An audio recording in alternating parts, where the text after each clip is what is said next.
Hello friends, today we are going to discuss section 32, 33 and 36 Indian Penal Code. Act and omission के बारे में आज हम देखेंगे दोस्तों।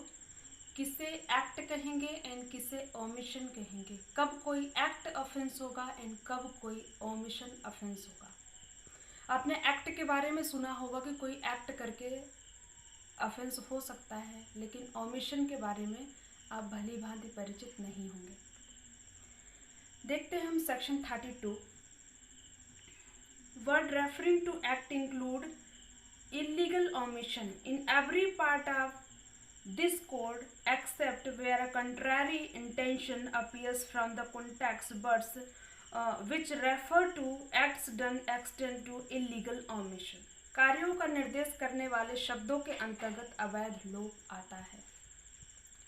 मीन्स कि यह सेक्शन यह बताती है कि आईपीसी में जहाँ जहाँ एक्ट शब्द यूज किया गया है उसके अंतर्गत इलीगल ओमिशन भी आएगा।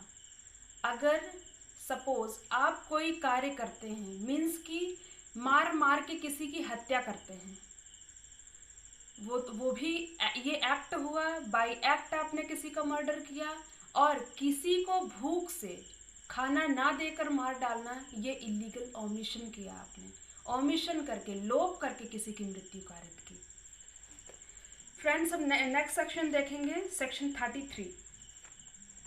सेक्शन 33 कार्य एंड लोप के बारे में बताता है, एक्ट एंड ओमिशन के बारे में बताता है। ये series of act and series of omission के बारे में बात करता है। एक्ट ऑफ सीरीज क्या होता है? एक से ज़्यादा एक्ट करके सेम ट्रांजैक्शन में एक से ज़्यादा एक्ट करना सीरीज ऑफ एक्ट है, और एक से ज़्यादा ओमिशन करना सीरीज ऑफ ओमिशन है। जैसे कि सीरीज ऑफ एक्ट, एक व्यक्ति अगर किसी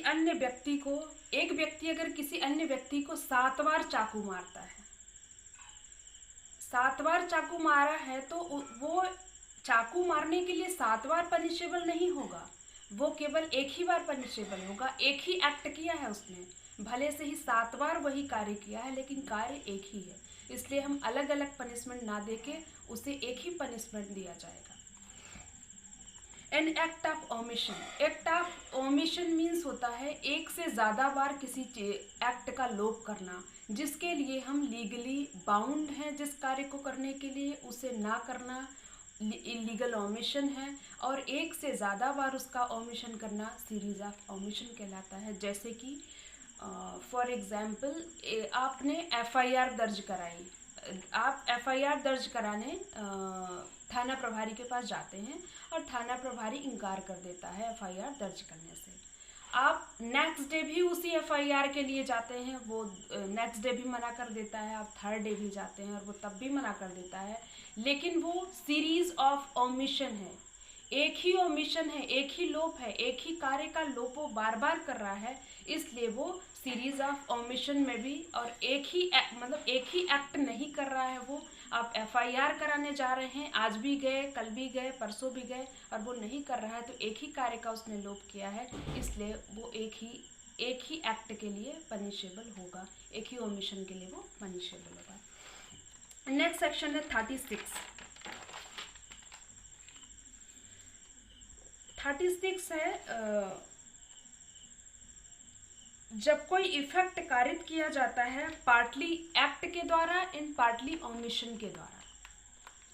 कोई एक्ट पार्टली ओमिशन के द्वारा और पार्टली एक्ट के द्वारा कारित किया जाता है। जैसे कि एक व्यक्ति की मृत्यु, एक व्यक्ति है, उसको आप 4 दिन खाना नहीं देते हैं, जिसके कारण उसका जो स्वास्थ्य है वो धीरे धीरे खराब होता जाता है, वो धीरे धीरे क्षीण होता जाता है, और 4 दिन बाद वो भूख से, लेकिन उसकी मृत्यु नहीं हो सकती थी अकेले भूख से 4 दिन बिना खाए।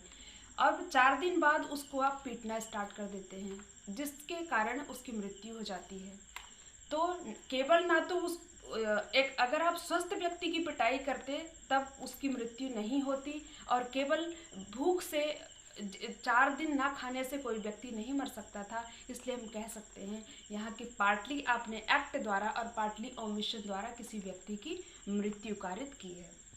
एक केस देखेंगे हम ओमिशन को लेके। 1961 का है। ओम प्रकाश बस स्टेट ऑफ पंजाब का है। एक ससुराल वाले हैं जो अपनी बहू को खाना ना देने का लोभ करते हैं। उसे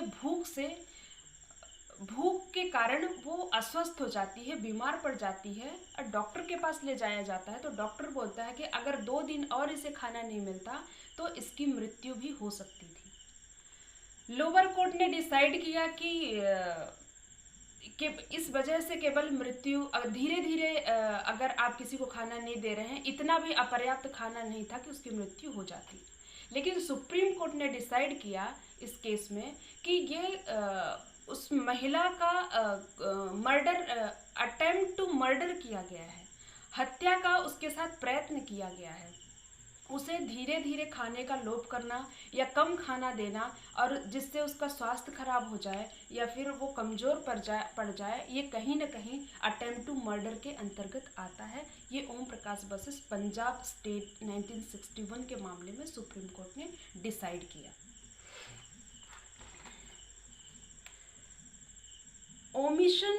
ओमिशन को हम जैसे कि एक भूखा एक व्यक्ति है जिसको आप बार बार खाना, जिसकी आपकी ड्यूटी है। ओमिशन मीन्स जिस कार्य को करने के लिए आप लीगली बाउंड हैं, लीगली बाउंड होते हुए भी आप उसको खाना नहीं दे रहे हैं, तो आप वहाँ पे पनिशेबल हैं। ना कि ऐसे कि कोई भूखा व्यक्ति आता है और आपसे बोलता है कि खाना दे दीजिए और आप नहीं दे रहे हैं, वहाँ आप पनिशेबल नहीं हैं। लीगली बाउंड है उसे खाना देने के लिए, उसका भरण पोषण करने के लिए, फिर आप नेग्लिजेंसी बरतते हैं या फिर ओमिशन करते हैं, अपने कार्य का लोभ करते हैं, वहाँ इस लोभ के लिए, इस ओमिशन के लिए आप वैसे ही पनिशेबल होंगे जैसे किसी कार्य को करके आप, किसी कार्य के द्वारा ऑफेंस करके आप पनिशेबल होते। ओके फ्रेंड्स, आज के वीडियो में इतना ही। नेक्स्ट वीडियो में हम नेक्स्ट सेक्शन देखेंगे। और अगर आपको मेरा वीडियो पसंद आए तो लाइक, शेयर, सब्सक्राइब करना ना भूलें। Okay, bye bye.